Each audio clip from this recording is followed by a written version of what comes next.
మరి ఈ రోజున ప్రతిపక్షాలు 23 ప్రతిపక్షాలు కలిసి ఇండియా అనే ఒక బ్యానర్ పైన ఎలక్షన్ కమిషన్ యొక్క తీరును బట్టి వాళ్ళు ర్యాలీ చేసి ఉంటే మరి దానిలో దానికి అనుమతి ఇవ్వలేదు పోలీసులు. అనుమతి లేకుండా మీరు ర్యాలీ చేయటం మంచిది కాదు, కాబట్టి మిమ్మల్ని అరెస్ట్ చేస్తాము అని చెప్పేసి పోలీసులు రాహుల్ గాంధీతో పాటు ఇంకా, ఎందుకంటే సుమారు 300 పైగా ఎంపీలు ఈ ర్యాలీలో పాల్గొన్నారు. 300 మంది ఎంపీలు పాల్గొంటే ఆ ర్యాలీలో నాయకుడు రాహుల్ గాంధీ కాబట్టి అతన్ని వెంటనే అరెస్ట్ చేశారు. దాంతోపాటు ఇంకా ముఖ్యమైన నాయకులు కూడా అరెస్ట్ చేశారు.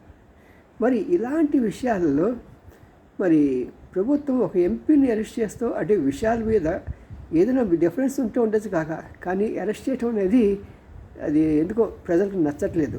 మరి ప్రభుత్వం దీనిపైన జాగ్రత్తగా విశ్లేషించి ఏదైనా ఆల్టర్నేటివ్ చూస్తే బాగుండు. See you, me and Ramji, senior journalist.